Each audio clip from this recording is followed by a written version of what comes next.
So let's get started. Well, first of all, let me just quickly go through the contest again, which is basically the steps that we expect from you to go through. First of all, the sign in for the Webapptool app development toolkit, which was basically where you can register with your details and then you get access to the dashboard, which you're eventually going to use to build the mobile app. Download the zip file, the package that we send you, which includes pretty much all the guidelines that have to be used, the minimal requirements for features that are expected in the mobile app, but also certain Photoshop files and PDF files that will help you in the design process and the development process of your app. Well, then the third one is something that you all guys have applied for because that's the joining of the design webinar.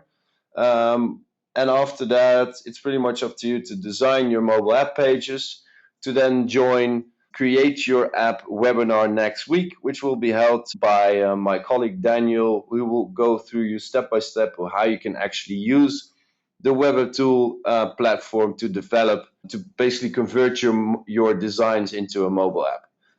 Then it's eventually you're going to build it in the platform to then hand in your app through the brand supply contest page through a certain mockup file that you can also find in the zip file.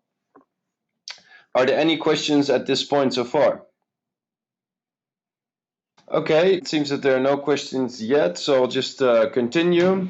All right, so what we're going to go through today is pretty much the 6 steps or the 5 steps that you have in designing your mobile app. And we also have a quick view in the toolkit itself, just to give you a first orientation of what to expect. So it all starts with wireframing, mood boards, then your setup of your Photoshop file, designing your pages, and eventually cropping it and saving it for the purpose of uploading it into the Webapptool toolkit. Basically, first step that all our designers go through when they start developing a mobile app is simple wireframing, which just entails that you actually grab a piece of paper and pencil, and you pretty much start to develop all your different pages. You start to draw up all your different pages, including the features and the navigation that you wish to include in your mobile app. There's a short video that kind of explains on how this wireframing works, and so I'm just going to play that right now. The first step in the app design process is wireframing. Wireframing will help you determine what type of features and content you want to add and therefore determine the amount of pages and tabs required for this particular app. With that in mind, you can define the layout or navigation throughout the app. Define the type of menu structure needed for effective navigation. The most common methods and navigation techniques in apps are the footer menu, commonly known icon links in the bottom of the page, the header menu, which is generally used to go back a page and open a panel menu, the panel menu, also known as a slide-in menu, is an easy way to set up menu structures without losing space in the content of the page, and finally buttons. Buttons can be placed anywhere in the content to navigate to a different page or location. And remember, less is more. We prefer KISS, which stands for Keep It Simple, Stupid. Now that might sound a bit harsh, but it's actually a great rule to prevent you from stuffing your app with overwhelming navigation and keeps the focus on the usability, thus the happiness of the end user. So before you start with designing, take a piece of paper and a pencil and commence with drawing up your app pages.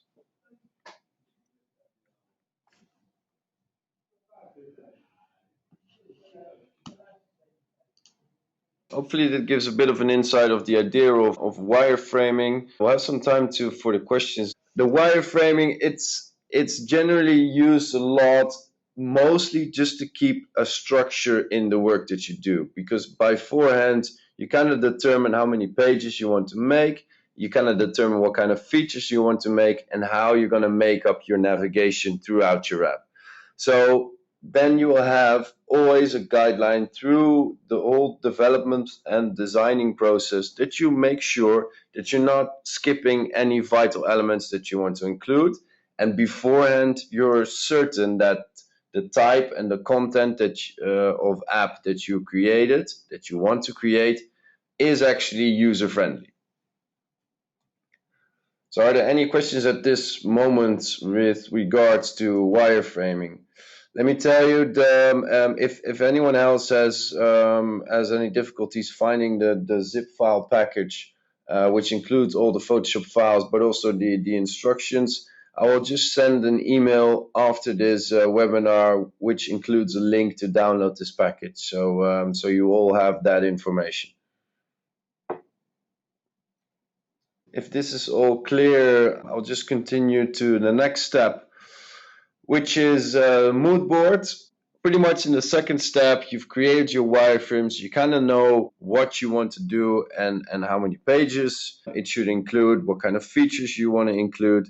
And the next step pretty much is to get an idea of what kind of mood, what kind of design you want to set. So you're not actually designing yet, but you're just collecting inspiration that you want to include in your app, in both existing but also in non-existent brand identity. So again, I have a short video that I'll just play to give you a better understanding. Before you commence with designing, it's crucial to get a good understanding of the current brand identity of the client. So start with investigating on color schemes, logos, fonts, illustrations, and image styles, and the general look and feel of their outings throughout all channels, like website, social media, print, media, etc. Combine your findings with inspirations in terms of design, layout styles, and UX trends that you wish to incorporate in your mobile app design. Hopefully it gives you a bit of an idea of what we mean with a mood board. It's pretty much for yourself, just to get your first ideas of user interface, of user experience, of design impressions that you want to incorporate in your app. You'll see that in these videos, there's a certain theme to it, which will become much more clear in the coming steps, because actually we've used an example app. One of our lead designers actually developed an app this week, which is a holiday app, which you actually build through these steps. And therefore, we basically based this webinar on, so you can actually see it in the practical way of how this works. So also, I'll actually open up the Photoshop file later on in this webinar and actually show you how this app actually has been designed. But it all becomes much more clear in the next steps. Are there any questions at this point with regards to mood board or anything that we've discussed so far? Okay, great. Well, I guess there's no questions at this point. Just continue with the next step, which is pretty much your Photoshop file setup. Now, considering that Webapptool is a technique that's based on web apps. Web apps are simply called HTML5 apps or rich mobile sites, depending on what you're used to. All in all, what it means is it's pretty much an app that runs through the browser of your mobile phone. So the big benefit that you get is that you design it once, you create it once, and then it runs on pretty much every platform and every mobile device. Taking that into account, when you start designing your app, you need to have certain measurements that you always need to follow in order to ensure your compatibility of your designs on all these different mobile apps. So with sizing is a vital element to start with, and I'll just gonna explain it a bit in this next video. The first step in the actual design process is ensuring the right settings in Photoshop. Set the canvas of your new file to the following settings and dimensions, considering we are designing for all types of devices. Set the width to 650 pixels and the height to 1150. Set the resolution to 72 pixels per inch and the color to RGB color mode. Next up are the ruler guides. Even if you don't use them, we advise you to always set up the rulers for the footer, header, panel, and center of the canvas just to get a sense of perspective. You can either set your guides to a specific pixel size or in percentages in both vertical and horizontal. So for the center, create a new guide and set the orientation on vertical and enter 50%. All right, so that's your basic settings in Photoshop. You would see 650 times 1150 is the width height equation that is used in pretty much all the modern mobile devices. So whether or not they're a little bigger or smaller, they'll always be sized to their screen width. And because you keep that equation in mind, you will always have also the proper height. With regards to the ruler guides, I would definitely advise you to set them up because it just gives you a good perspective on how big your footer menu is, how big your header menu is, how far your panel menu slides in and out, just to give you beforehand a good idea of the interface, the user experience that the end user will have once they actually scroll through this app once it's been made. Are there any questions at this point with regards to setting up the Photoshop file and with regards to sizing? Okay, I'm getting a question here that pretty much states, so what is the difference between a mobile site and a web app? Okay, well, let me just keep it as simple as possible. Let me just explain to you what the spectrum is. Your known apps that you have downloaded on your phone, which are actually called native apps, which means they're developed specifically for a platform like Apple or Android. And then you can download them through the App Store and they get downloaded on your phone. And you have that optimal experience with incorporating all the smartphone features that they have. A mobile site or responsive site, on the other hand, is just a representation of the desktop version, which is scaled down to the size of the actual screen. Now, these things, okay, you can view them on your mobile device, but they generally lack the mobile experience that you wish to achieve. They're not stripped in content, so you have endless pages of scrolling, but they're easy to find through the browser. Now, what web apps basically do is they try to combine the best of both worlds. Yes, you want to try to set that user experience that you get with native apps, and you want to incorporate as much native features as possible, like GPS-based features, like using the camera, like using the movement feature in the smartphone, but still have that easy accessibility through the browser without needing to download it. So you can just simply place a web app behind an existing website. Once you hit the website through your browser, it will automatically send you to that app with the option to place it on your home screen. So it's rather more a shortcut that you add to your home screen than actually downloading the entire app, which also doesn't compromise the performance of your phone. Okay, are there any other questions with regards to the sizing? Okay, then we continue. The next step is designing your pages. Now that you've set up your canvas, your Photoshop file, it's actually time to start designing your actual pages within the app. Now this is, I think, pretty much the longest process that you're gonna have with the entire, not just designing, but also the actual creation of your app. Actually, designing all your pages is pretty much 80% of the work that you need to do. Once you have designed every single page and every single element in the page that you're going to use, it's just a matter of uploading it into the system and fine-tuning your pages, and your development actually can take place within a day or maybe 2 days. All right, I'm just going to start another video to explain about designing your pages. Okay, now it's time to start designing your different pages and tabs. This is the part that is mostly up to your own creativity, so we'll limit this part to the ground rules and boundaries. The following rules should be taken into account in designing your pages. Create all elements within the pages in true size in comparison to the canvas of the Photoshop file.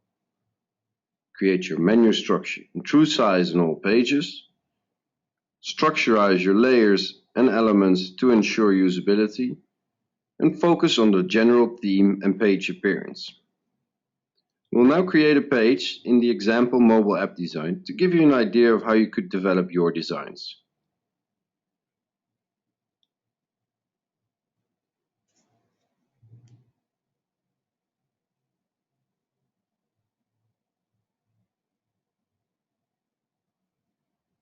Consult the infographic about designing for Webapptool to ensure right sizing for your content and layout.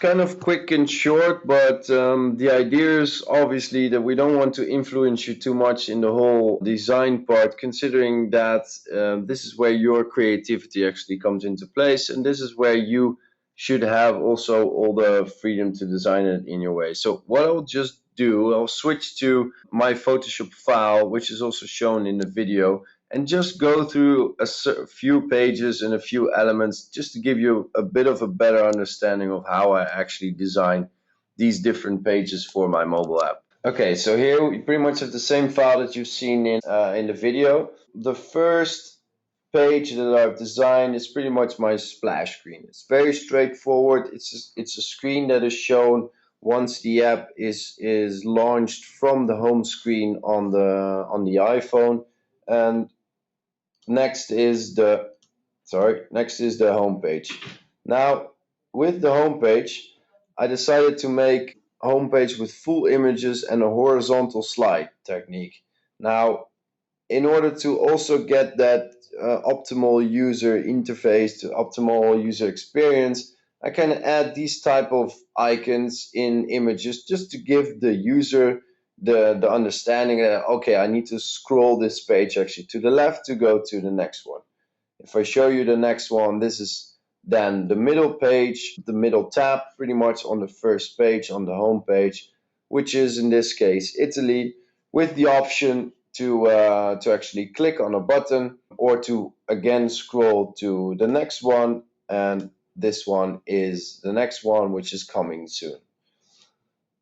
So besides this, on this home page, you actually see in the header, you see the very known panel menu, and you see on the left side you see actually a language selector in order to select the Dutch version of this app, considering that you can create multi-language apps. Now with the panel menu, that's also something that I entirely design as well. So if I activate the panel menu, you can see that it's a fold-out menu with certain menu items that I want to include eventually in my app. Now, this is the effect that you're going to have in the app once you actually click on it. And I kind of want to replicate that in my design file. That's why I designed it entirely, because eventually I need to upload all these buttons, all these elements as single elements in the Webapptool in order to get the same result that I have now here on the design file. Let me just open up one content page. This is the once you click on view Rome that you saw on the home page, the button, it navigates me to the first page, also known as page 1, where I have my menu structure now in the form of a footer and still the panel menu that you see in the top, and also in the left corner you see a back option. Now I've designed certain elements. You can see now I've designed an image that I want to put on the top of the page. Then I've added text, which is something eventually, of course, you're gonna do in the toolkit itself, but it's just to give me a good perspective on in terms of sizing and how much text I'm actually gonna need. So that's why I put it here. And eventually in the bottom, I've also included a YouTube video. Again, that is something that you're just easily going to add in the toolkit later on, but I want to get a full idea of my design before I actually start to create it. Eventually you see in the bottom, you see the footer menu, which is the fixed footer menu that you see in many of the apps with a slight overlay color on the actual page that you are there. So in the end, I can actually click on these different icons that navigate me to the different pages that include information on hotels, specialties, activities, and so on. Are there any questions at this stage in actually designing your pages for your mobile app? Okay, I'm getting a question here on how we can check the icon sizes. Can we check it in the guideline? Actually, as you can see here, everything is built in a certain size because of the canvas is 650 wide, and I want to have 5 icons in my footer. I kind of divided my canvas into 5 parts with the ruler guides, and I created my icons in a certain size that I actually want them to look at. What the system will do, especially for your foot icons, even if you make them in a bigger size, once you upload them, it will automatically size them to the correct size, so you don't have to worry that it won't fit in your footer. This goes to most of the elements that you're going to upload later on in the system. You're going to have either the system is going to auto size your image once you upload it, or you have the option to actually scale it to a certain size in pixels or in percentages of the screen width in order to make sure that you have the right sizing. Okay, I'm getting another question on features that's saying about the YouTube video, how you can eventually include this video. Well, actually, this is quite simple. There's a feature which is called the media module, which is what it basically includes. You can upload your photos directly, but also you can just give in your YouTube ID and it will automatically embed your YouTube video once you actually place that tag on the page there where you want to have that video.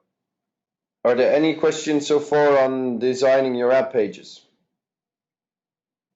Okay, if there are no further questions, then I'm just going to continue to pretty much the final step that you have in actual Photoshop, which is once you've designed everything, you need to actually crop and save all your different elements, all your different backgrounds, your images, everything that you actually are going to need to build your app. You're going to crop it and then save it. So I'm going to show you a video to explain to you how this actually works. Once you have created all your designs, it's time to save them for the purpose of uploading them into the Webapptool app builder. Start with the big elements that do not need any cropping, such as splash screen and backgrounds, to then move on to the icons, buttons, and images that need to be cropped.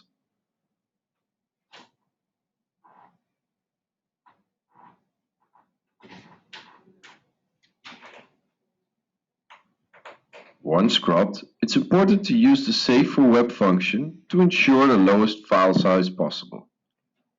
This will benefit the loading speed of your app. A tip: categorize your elements in folders so you can easily find them back. Now for the cropping, make sure that when you have the crop tool selected, that you turn off the function delete cropped pixels. Cropping can be done in various methods, so do it by personal preferences. The following elements need to be saved separately: the splash screen, backgrounds, header, footer, buttons, images, and icons. The text and the features are created in the Webapptool toolkit itself.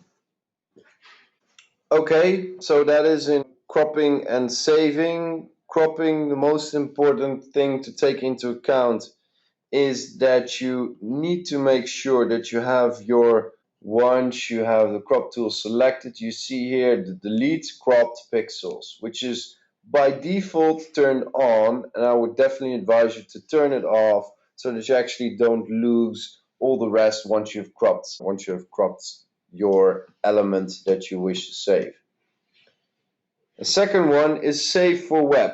The reason that we say that it's important to save for web is that it's the best tool that you can get within Photoshop to actually save it with the highest resolution possible, but still be very low in terms of sizing, so that when you upload all your elements in the app, you're ensuring that your app is actually can be easily used and not just used on Wi-Fi, but if you have a 3G or a slow connection, that the app is actually still relatively fast without having too much loading time in between the pages.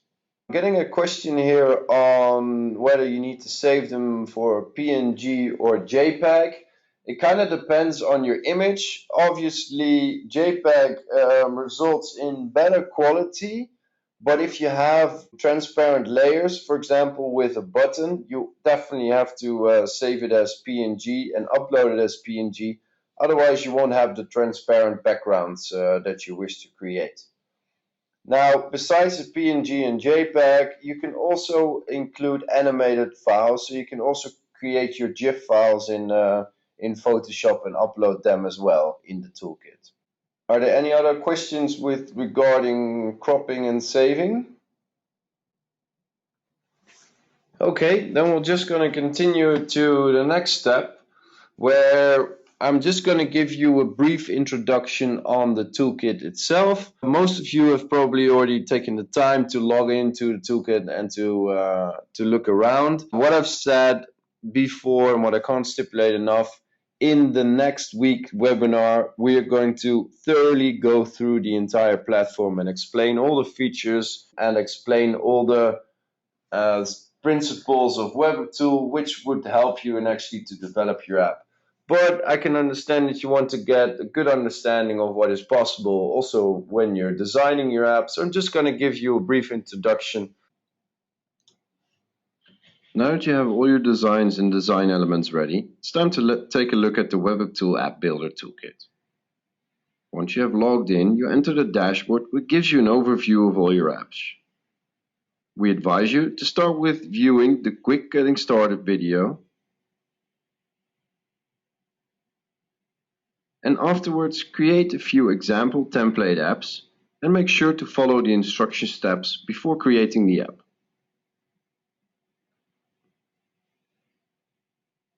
Enter the CMS of the example apps and go through the content and design to get a good understanding of how the toolkit works.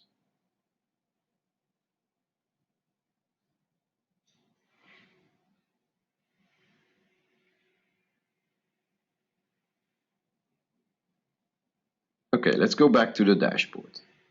For this app, we start creating a new app from scratch, and we'll skip the steps to speed up this tutorial. Once created, we click again on the Edit button below the app to enter the CMS. The CMS consists of several module categories and supporting modules in the header. We'll stick to the basic principles for now. In the supporting modules, you can open up the emulator to see the result on the device and view the QR code, which you can scan with your mobile device to view it directly on your smartphone. The module categories consist of the main modules with the pages to create your app pages and the theme to set your default app theme. The navigation modules, which you will use to create your layout and menu structures for your app. The function modules, where you create the app features which are added to your app via tags or shortcodes. And finally, the quick footer links to create quick and basic features within the footer of the app. As you may have noticed, on each category, but also in each module, there are help buttons which include short tutorial videos and explanation. Beside the videos, consult the support tool and use the chat. Now let's start with setting up your basic theme in the theme module. We upload our basic elements such as home screen icon, splash screen, background, header, footer. That's it for now. We'll start creating your app and adding features in the next webinar. So for now, we advise you to focus on the design part and play around with the toolkit to get a good understanding of what features and options are possible. All right, obviously that went quite quick. So what I'll just do is I'll just log into Toolkit myself and just show you quickly on where you can actually find all these instruction videos, but also how you can create a template app. So let me just go to my browser. For logging in, you can just go to our website and you just use the login portal where you fill in your email address and your password, and it logs you into the toolkit. You actually have your quick getting started video here, which you can play here directly in the toolkit itself, which is going to stay here until you actually make your app. Now, this will give you a good understanding of how it works, so I definitely recommend you to go view that before you start to create your first app. Creating a new app is simply done by clicking on this button where you get presented by your first choice, which is either you start from scratch or you start by example through a template. Now, eventually, the brand supply app is you're probably going to start from scratch, but in the beginning, to get a good idea of how this toolkit actually works, I would recommend you to start with a template. Now, these steps will just quickly show you on how you actually can use this template and what kind of things you need to take into account when you start. I'm going to skip it for now, but I'll definitely recommend you to go through these different steps before you actually start to develop an example app. So let me just give it a name.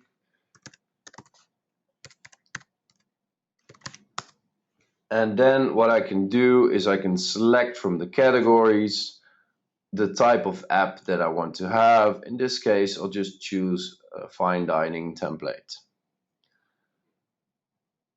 Good, so now my app has actually been created. You can see I've just created my third app, so the quick getting started video is no longer there. So once I click on this is the app itself, I get into the content management system of this particular app, where the first step is to actually start the emulator, which is a direct representation of the app on the mobile device. You can also view it directly on your mobile device by just scanning this QR code or just taking into this URL into your browser of your smartphone. And I can use this emulator to pretty much navigate through my app the same way I would do if I would actually have this app open on my phone. So all the features work pretty much the same as you would have on your phone as well. Now, the pages is the main module where you actually construct all your different app pages within the app. So obviously, page 1 represents the home page, where you can see there's actually a table with just 3 tags that represent these 3 buttons. And once I click on one of the buttons, it navigates me to a different page, which is in this case the second page, which is About. About has a picture in the top, the same as here, and then has content in the form of text. Now, if I go to menu, for example, here, and I also change to page 3 to menu, you'll see that I've actually used 3 tabs within one page with a certain navigation, in this case a horizontal scroll, to actually go to these different tabs within the page. Right, so for now I'm just going to leave it at this because otherwise I'll just get too much into the system and your first focus should be on the actual designing part. So hopefully you get a good idea of how that actually works. So just gonna, for the end, just gonna offer now a bit of time for some questions that might have arisen from this last step, or in general, the questions that you could have. Okay, so I'm getting a question in about, so do we need to watch the next webinar? Well, yes, I could definitely recommend to watch the next webinar next week, Tuesday and Thursday. The same times, 1 o'clock and 7 o'clock, will be held again through the same system. So, and it's going to be entirely focused on the actual creating the app with Webapptool. Definitely recommend to join in. Within the email that you've got, initially when you registered for your trial account of Webapptool, you got an email with the direct links to the webinars. But don't you worry, we're going to send at the beginning of next week reminders on this webinar that's going to take place next week. All right, I'm getting a next question, which is finally when the app is ready, is the user able to add his own text, or is this only possible if you log in on Webapptool? Well, for the general content, this is actually the case. If you want to change the content of a page, you need to log into Webapptool in order to add or amend your text. There are certain features like the chat feature, comparable to what we're using in this webinar, which you can actually add into your app, which allows users to communicate with other users of the app, like a WhatsApp feature within the app itself. Now, I'm getting a question of a user that came in a little later during the webinar. We're going to send out this webinar recorded on YouTube through probably by the end of the day, so you can still review this recorded webinar.